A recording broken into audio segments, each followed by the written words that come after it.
সারাদিনের কাজকর্ম সাইরা দুপুরবেলা একটু রেস্ট করতেছিলাম, এমন সময় মামনি ডাক দিল। আমার নাকি একটা পার্সেল আসছে। Hey viewers, welcome to back my new another blog. তো ওইটা পার্সেলটা রিসিভ করলাম, আর পার্সেল ওপেন করতে আমার খুবই ভালো লাগে। তো চলো ওপেন করে দেখি এটার মধ্যে কী আছে। তো ওপেন করতেই এটার থেকে একটা কড়াই বাইরে এলো।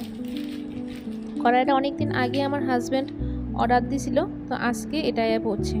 আর এটা আসলে স্টেনলেস স্টিলের একটা কড়াই, যেটা আমি ইন্ডাকশানে রান্না করার লাগে অর্ডার দিয়েছিলাম। আমি অর্ডার দিয়েছি না, আমার হাজব্যান্ডই অর্ডার দিয়ে দিয়েছিল। তো এটা আজকে রিসিভ করলাম। বেশ দারুণ কিন্তু কড়াইটা, অনেক ওজন আসিল, মানে অনেক ভারী আসিল, আর কড়াইটা দেখতেও অনেকটাই সুন্দর। তো যাই হোক, কড়াইটা রিসিভ করে তারপর আমি একটু শুয়ে গেছিলাম আবার। তারপরে 5টা বাজে, আমি এখন ওইটা রেডি আছি, আমি যাবো একটু টাউনে। কারণ যেহেতু আমার হাজব্যান্ড বাড়িতে নাই, তো ঘরের কিছু টুকিটাকি বাজার করো, তো তার লাগেই টাউনে যেতে আসি। আর ছেলের টিফিন কিছু শেষ হয়ে গেছিল গা, তো ভাবলাম ছেলের লেগে কিছু টিফিনও নিয়ে আমো, যাতে সে সকালবেলা বা সন্ধ্যার সময় খাইতে পারে, যেহেতু বাবার অ্যাবসেন্টে, যাতে সে মানে কোনো কিছু অপূর্ণ না থাকে। তাই আমি এখন একটা অটো ধরে টাউনে যেতেছিলাম গা। তো টাউনে আয়া সেরে দেখি আজকে মানুষ খুবই কম আসিল। কেন করতে পারতাম না, সন্ধ্যা হয়েছে না দেখে হয়তো টাউনে অনেকটাই মানুষ কম আসিল, আর বাজার হাটও তেমন একটা বসে না।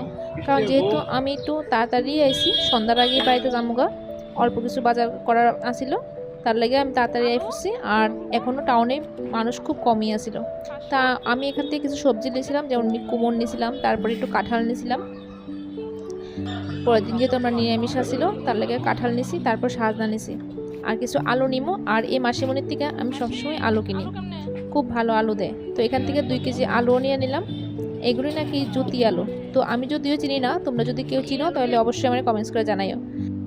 তারপরে টাউনে আসি, অথচ মিষ্টি তো না আইতাম না, এটা তো হইতেই পারে না, আমি মিষ্টি লাভার, তাই কিছু মিষ্টিও নিয়ে আনলাম। এখানে অনেক ধরনের মিষ্টি আসিল, সন্দেশ, তারপরে লালমোহন, রসগোল্লা, তারপর অনেক ধরনের মিষ্টির মধ্যে আমি রসগোল্লাটাই বেশি পছন্দ করি, তারা রসগোল্লা নিলাম এখান থেকে কিছু। তারপর ছেলে লেগে টিফিন নিতে আই ফেলাম একটা বেকারিতে। ওইখানে এসে কিছু কেক নিলাম, বিস্কিট, তারপরে চিপস, এই চিপসটা নিলাম, নিয়ে তারপর আই ফেলাম বাড়িতে। তো বাড়িতে এসে আমি আর প্রচণ্ড জল তেষ্টা পাইছিল, আজকে জল নিতে না একদম ভুল লেগেছি গা। তো একটু ঠান্ডা জল আর নর্মাল ওয়াটার মিশাইয়া একটু জল খাইয়া নিলাম। প্রচণ্ড জল তেষ্টায় একদম গলাটা শুকায় যেতেছিল গা। তো জল খাওয়ার পরে আমি ড্রেসটা চেঞ্জ করলাম, যেহেতু এখন সন্ধ্যা হয়ে গেছে গা, মা উনি সন্ধ্যা দিতে আছে। আর আমি এসে আগে একটু মিষ্টিটা টেস্ট করলাম, অনেক টেস্টি আসলো মিষ্টিটা। আগে মিষ্টি আমার ততটা পছন্দের খাবার আসিল না, ইদানিং দেখতেছি মিষ্টির প্রতি আমার একটা আলাদা প্রেম মানে জাগছে। তো মিষ্টি দেখলে আমি আর লোভ সামলাতে পারি না, যদিও সব মিষ্টি আমার ফেভারিট না, সাদা মিষ্টিটাই আমার সবচেয়ে বেশি ফেভারিট। তো চলো টাটা, দেখা হবে পরের ভিডিওতে।